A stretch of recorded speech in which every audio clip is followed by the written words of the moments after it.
Hello and welcome back to the From My Perspective podcast, where I, Jackson McCarty, tell you all the names you need to know in the college football landscape that could change the football landscape in the very near future. So today, as per usual, you've got two of the three things we typically do on this show on the first episode of the week that comes out on Tuesdays. We do thoughts from the week prior, general wondering and things I took away from the football we just watched, and we're going to look at my predictions. It's a larger prediction than normal. Usually I do 5. I did 10 this week, which is actually what I figure on switching to. That's what my new Thursdays will be, entirely just full predictions. But we do have something different appearing on this episode, being looking at coordinators or potentially people who do not have a job right now and seeing which of the top 5 should be considered for head football coach jobs whenever the coaching carousel fully kicks up. If you want to listen to any of that or just generally watch the episode, make sure you hit subscribe before you do it. It helps me out a ton.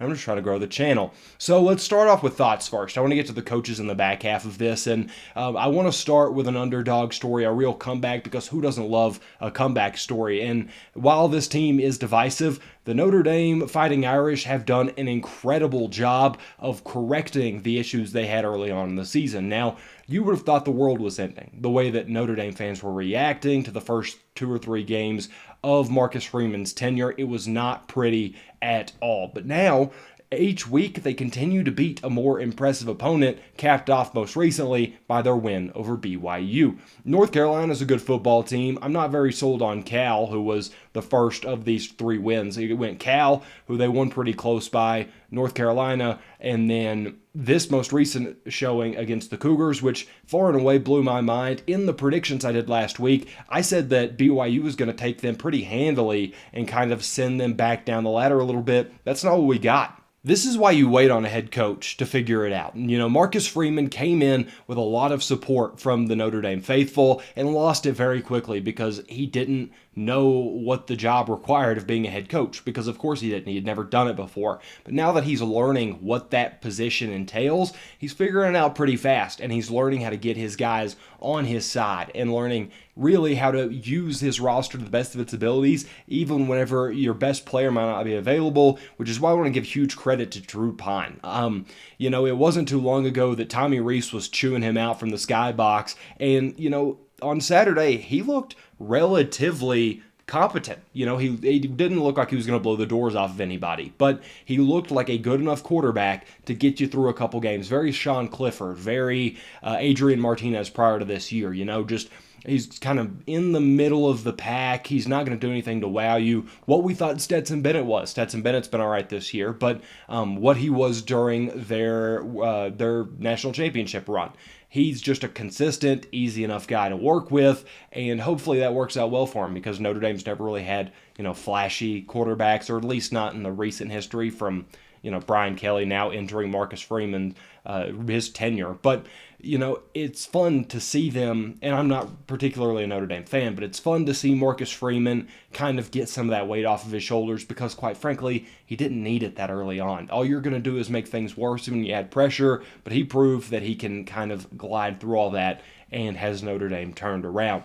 A team that is going in the direct opposite direction. I want to talk about them now, and to be quite honest with you, this one's going to bring me a lot of joy to do so, because a lot of their fans were in my comments section at the beginning of the season calling me insane for thinking that they're an overrated team, for thinking they weren't Big 12 contenders. I'm talking about Oklahoma. They have now lost 3 in a row, and I understand. I already know the complaints are coming about Dylan Gabriel being out and such and whatever, but, when you hire the quote-unquote best defensive coordinator in the country, your defense has to look a whole lot better than that, and you just got absolutely embarrassed by your rivals because your team was not built as well as you guys thought they were coming into the season. If Gabriel got to play, they would have scored some points. They would not have won. Texas was rolling anytime they had the football. Quinn Ewers looks like a really good quarterback, something that we were all kind of on the fence about, or at least I feel like most of us were. He came out and he's proven that he is going to be the guy, at least for this year, probably for next year, as they let Arch Manning kind of grow and develop into his role. But even if your star quarterback was out there, sure, it wouldn't have been the same level of embarrassment that you guys faced on Saturday, but the Red River blowout would still ring positive, even if he was the quarterback on the field. When it boils down to it, your defense right now couldn't stop a 4A Texas high school offense. Like, it has been flat out embarrassing. It doesn't matter who's across from them, they're going to score a boatload of points. If college football fantasy, fantasy football for the CFB was a thing, I would absolutely take the quarterback of anybody that plays Oklahoma because they're almost guaranteed to have a monster week. That's how bad this defense has been. And yeah, the cupboard was bare because Lincoln Riley never really cared about that side of the ball. But guess what? Your new guy does. And it's not like you aren't getting 4-star talents. You just got to coach them up. And none of what I've seen to this point in the year looks like they're gaining any progress. It doesn't look like they care when they're out there. So you've got to figure that out. But, I was talking about Gabriel. I don't want to completely terrorize you guys because, quite frankly, I don't like getting terrorized when I'm wrong. I think that's kind of a natural thing for all humans. They don't like being lambasted when they're wrong because people are wrong all the time, and I get it. But if to give a little bit of positive to it, Dylan Gabriel, I did not expect him to be particularly good. He's looked pretty all right this year. Whenever he's back healthy, if he's continuing that same level of play, I feel decent enough about your offense. Your defense has got you in a bad place, and it's going to be hard to dig yourselves out of this one, especially with what's coming up on the schedule. And you know what? Since we're on the topics of quarterbacks that are out right now, let's focus on NC State and Devin Leary. He came out of their game against Florida State on Saturday. He was injured, did not finish out the game. And while he was not performing particularly great, the guys who came in lieu of him were even worse by a wide margin. And North Carolina State, while I have not been the biggest fan of them, they could be really in trouble if Devin Leary has to miss more than a game or two. The two passes that were not attempted by Devin Leary were 1 for 2 for -5 yards. Wrap your head around how bad that has to be. They immediately, whenever Leary comes out, they say, you know what, we don't even need to pass. We're just going to try to hang on to this game. And they did, but they did so barely. The running game also looked rough without him. Nobody topped 100 yards. I think their leading rusher was at 90-something and had like a sub-4 yards per carry rate. Like, it just wasn't pretty. And obviously, whenever you have a good quarterback, or at least one that can pose a threat like Devin Leary does, you get the defense on their heels a little bit more because they can't really commit to the run unless it's a surefire run situation, or else he's going to throw it over the top of you and score easy points. Like, without Devin Leary there, the quarterback that's behind him does not look particularly great, and that could get really ugly for them. And it's not season-ending, which is good, but it might have been better for the ACC if Florida State would have prevailed there, so that way your Clemson versus Florida State game would have been a little bit more meaningful. And it looks like a top team that might not even be a top team for the rest of the season. They might fall pretty far. Just beat another potential top team in the ACC, and now it's kind of a best of the worst, kind of best of the middle. It doesn't feel like anybody could potentially be on Clemson's tier other than maybe Wake Forest at this point. Also, another shocker, I need to stop doubting Dave Clawson, but that isn't really featured on the list or anything. It's just I need to leave him alone because he's doing a great job. But yeah, NC State without Devin Leary does not look particularly pretty. The next one I want to talk about, I will say that this one feels weird for me to say because I am not the type to throw shade on Alabama or, pray for their downfall. I'm the type that likes to watch winners win because I'm watching history. That said, I'm a little bit worried that Alabama might genuinely fall to Tennessee, and I would go as far to say as they will fall if Milroe has to be the starter out there and it's not Bryce Young. I know A&M's whole shtick is taking it close to Alabama and, they'll lose to a team that they're clearly worse than and then keep it really close with a team they're really good at or that's better than them by a pretty wide margin. I get that. But their offense, or Alabama's offense, just did not look up to speed at all without Bryce Young there.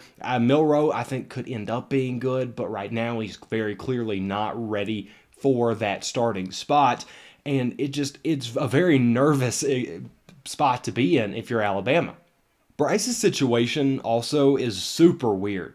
Putting on the pads and coming out there and acting like you're going to play the game just to, not throw a ball in warm-ups and be not a healthy scratch, obviously, but be designated for emergency situations. And then Saban comes out and says he's hopeful that Bryce plays. Like, none of that really screams healthy to me. And that's very alarming whenever you're having to go up against a team like Tennessee, because while, yes, their defense is not particularly good, they're going to let up points. We know they will let up points, but you have to have the offense to match what they're going to put on the field. So rolling in there with your starting quarterback, somebody who could be a top pick, if not the top pick in the NFL draft, and going up against who I would consider one of, if not the hottest quarterback, not only in the SEC, but in college football right now, that's just a little bit too much to bet on, for me at least, because that offense is constantly clicking. They went in there and beat LSU by a lot, a team that has a really good defense and a lot of talent on their defense. But if you're trying to roll in there and beat Tennessee with your backups, I just don't think this is the year that happens.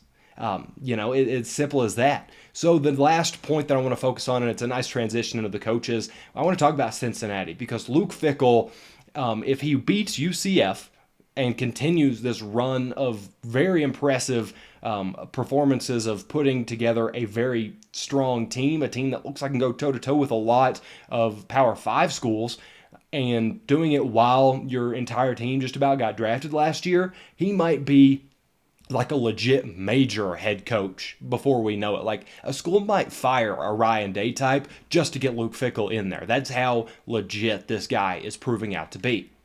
The hardest part-ish, kind of, because they've already played Arkansas, but I do think SMU's a good team. I think UCF's a good team. Those two going back-to-back, I would probably consider the hardest part of their schedule, which starts very, very soon, but they've re-entered the rankings. They're on a 5-game win streak, and it's all guys that were not a part of that playoff team. When you have Sauce and Kobe Bryant and Desmond Ritter and Alec Pierce and Darian Beavers and all these guys that leave and go to the NFL, and you're just stuck in the AAC looking at your roster like, well, everything that I've put together is gone now. It can be challenging. I expected them to take a step back. I expected them to still win a lot of games because it is the AAC, and I think that they have that leg up right now in recruiting. But I expected them to be closer to 8 wins, maybe 9.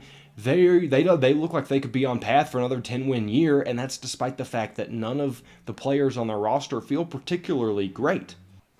I'm very, very interested to see the UCF-Cincy game, because the Golden Knights will be the second best team they faced outside of Arkansas, obviously. If Cincy clears that hurdle, Cincinnati, the Bearcats, are going to have to pay massive money to keep Fickell around. And yeah, I'm going on saying I don't think their roster is all that great, and that, whatever you want to point to there. But I think that whenever Cincy enters the Big 12, I think that Fickell could immediately step up and rival some of those teams. And it's been a very strong Big 12 this year. You've got a lot of teams coming out of the woodworks in your TCUs, your Kansases, your Kansas States.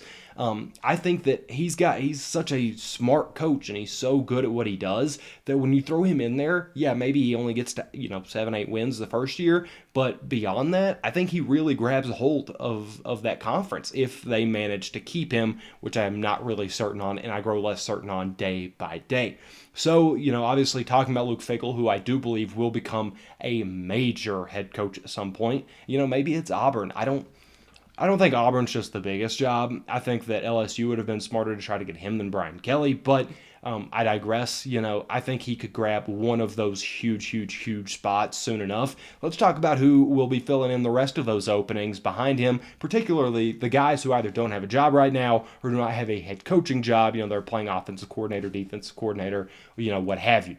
So the first one, and this just broke, I guess 2 days ago when you're seeing this, but Matt Rule is my 1A here. I think that just about every single team in college football is going to be asking to talk to him, asking if he's interested in the job, trying to gauge it, figure out if he would want to come there, because getting fired from Carolina right now was the perfect timing for him. He's got the pedigree in college football that really is going to appeal to a lot of teams. doing what he did at Temple and Baylor, and now, getting fired in the middle of the season in the NFL, that's never really been a detriment to any coaches. Sometimes it just doesn't work in the NFL, and that's fine. So now he gets $40 million in his pocket or whatever it is, and he gets to be a real juggernaut in these head coaching searches, whether it be Nebraska or Wisconsin, or if and when the Auburn job opens or whatever it is. He would be a very high up candidate for those jobs. I find it super interesting that they let him go in the middle of the season, Carolina, because who are you bringing in at this point to really fix it? I don't think a lot of NFL teams are going to fire their head coach midway through the year. Carolina might be one of the only ones that does that this season. But, as a whole, I think that whenever he comes out on the other side of this, it's going to be even better for him than whenever he was stuck in Carolina or whenever he was looking for jobs at Baylor, because there's no strings attached and you know how good he can be at the college football level. Somebody else we know who that can be really, really good at the college football level is Bill O'Brien. And I know he's a bit of a laughing stock in the NFL because of his GM skills, I guess. I don't, you know what I'm saying. He traded D-Hop for like a bag of chips and a printer. Even though, that was not pretty, as a head coach, he's very, very good. A lot of people are sleeping on him because of those trades and because of the inability to really make things work in the front office. Whenever you just let him roam the sidelines and take control of the team, he's proven that he's very successful at that job. Not only did he take Penn State to some pretty high up places during the Joe Pa issues that were arriving, but whenever he went to Houston, he made the playoffs more often than he didn't. Sure, he had Deshaun Watson, but I believe he made some of those with like Tom Savage and Matt Schaub. It was not always smooth sailing, and when you look at their defense, it was always just like Brian Cushing. Obviously, you had J.J. Watt, but you had like Whitney Merciless and Carl Joseph, like guys who were good, but not, superstars, not transcendent. So, I think they overlooked that a lot, and just because he couldn't really figure it out in the front office. So whenever you get to spend some time with Nick Saban, you get a new job. It's a nice little perk program. Especially when you go up as high as offensive coordinator, he'll just be the next in line to take one of those jobs. I think it will be a Power 5. For some reason in my gut, it's telling me Colorado is where he's going to land. But at the end of the day, I do think that he will be one of the first guys called for a lot of these programs that are in the Big Five or Power 5 rather. And I think that he will move out of Saban's shadow and, start to rebuild his legacy in college football. The next guy I want to talk about is Tennessee's offensive coordinator, Alex Golesh. So it's as simple as whenever you have a really good offense clicking in college football, you naturally look, okay, so who's the offensive coordinator for this offense? You look at that name, then you notice, oh, wait, he's 38 years old. Oh, wait, he's already got this level of success. Oh, wait, we need to hire this guy like tomorrow. It's a pretty cut and dry rhythm as to how a lot of teams pick coaches now, because everybody's just looking for a young, creative mind to come in there and kind of reboot how the team does things. I think Golesh will be the next one on that list. This is one of those that, even though he is one of the earlier coaches I'm talking about, I don't expect Power 5, or at least not a super attractive one. He could get I don't even know what'll come open. He could get some kind of something, bottom barrel, Big 12 or whatever. But I see him getting a head coaching gig after this year. And it's partly because, that team, especially with Hendon Hooker, has had such a giant boom. A lot of us didn't expect Josh Heupel to really be sticking around and making all this noise, but he's absolutely done it, and Golesh will reap some of the benefits from that. Someone else I did not expect to have the level of success that they've had this year is Illinois. I projected Brett Bielema to be one of the guys that gets fired, and that team has to move on. But now that he's winning a lot of games and their defense looks as good as it is, it's another pretty easy connection to make that their defensive coordinator could be the next man up. Ryan Walters is his name, Illinois' DC, and their success has been primarily because of the defense. Let me tell you, the Illini have allowed 10 or less in all but one game. That one game just so happened to be their 23-20 loss to Indiana. So whenever their offense isn't getting them where they need to be. It's all their defense. And I apologize if you had to watch that Iowa-Illinois game this weekend, but that was proof. It was a field goal fest, and Walter's defense managed to keep Iowa to 6 points, something like that. It's proof right there that, his defense is the reason they're winning. It's simply not because of anything else. Illinois' offense just doesn't look all that great. The running back's pretty good, but it doesn't really hit on very many levels. The defense, though, is making sure that nobody can come anywhere near it and just letting the offense do the work and allowing them to go out there and score just enough to get them over the hump. So the last one I want to talk about, I think he would have been a head coach last year if he would have gotten replaced at a little bit earlier period. Manny Diaz, he's the defensive coordinator at Penn State now, was Miami's head coach before they decided they needed Mario Cristobal to come in there. I think that somebody's going to give him another chance because it's not like he was doing a particularly awful job at Miami. Obviously, he's got that head coach experience. He's got a positive record in the ACC rather. He's spent a year back on defense, coaching up that side of the ball. And Penn State's defense has hit the ground running underneath him. I think that it's kind of just something waiting to happen. And if you ignore his first game at Penn State against Purdue, Penn State's defense has been tremendous this year. And Aiden O'Connell's just one of those quarterbacks that'll come out there and throw 350 yards on you. Doesn't matter how good the coverage is. He might also have, 80 yards and 4 interceptions on you. But he's just one of those guys that if he's hot, he's really, really hot. So you got to watch out. So I think Penn State's defense through and through has been a very shining example of why Manny Diaz should still be a head coach. And even though he got fired from Miami because they caught a bigger fish, he could just as easily be another school's big fish this upcoming coaching carousel, and I fully expect him to. He's another one of those guys that I think will go Power 5. I think that, I don't think Nebraska will do it, but Arizona State, I could see Arizona State luring him in. I could see Louisville if they fire Satterfield. There's a couple decent schools that I could see them being like, you know what? Manny Diaz, let's try it. Let's give it one last go. So before we do go, I want to go ahead and show you my predictions. And it's funny because I said that I wanted to do the 10 predictions last week to try to get away from 2 and 5 because I'd been stuck in a rut of 2 and 5. I went 5 for 10 this week, so it's not like I did that much better. When you look at it, TCU beats Kansas. I predicted that one. And I also predicted UCLA beating Utah to stay undefeated. Oklahoma State gets a little bit of a scare. And while, yes, Oklahoma State covered because it was at 9.5, I believe, it was only 3 going into the fourth quarter. It could have just as easily been that TCU scores. They didn't. But, that's close enough of a game where you're like, okay, we got to be careful because Texas Tech's an explosive team. I'm counting that one as a win. I'm also counting J.J. McCarthy having a breakout game because that game was very, very close. And then he threw 3 touchdowns in the second half, hit 300 yards. That qualifies as a breakout game for me. He was the reason they kind of separated from Indiana. And then finally, Tennessee does it yet again versus LSU. They win in a convincing fashion. Check mark, check mark, check mark, check mark. Every time Tennessee is on my predictions, they get it right, which is another reason I feel like I almost have to bet in their favor against Alabama, but we'll get to that next episode. The ones I got wrong, Washington State puts pressure on and keeps it close with USC. Obviously, that did not happen. USC kind of pulled away there and ended up winning semi-convincingly.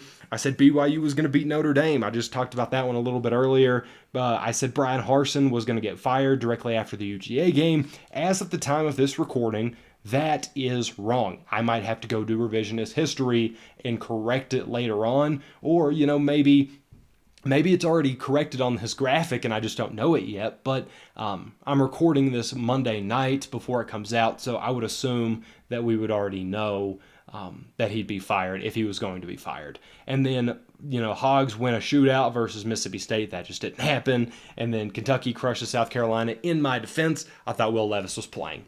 I think they would have crushed, but I can't. That's still wrong. I still called the wrong prediction there. Simple as that. So, yeah, that brings the end of this episode. That is episode 39 of the From My Perspective podcast. And as always, I'll see you next time.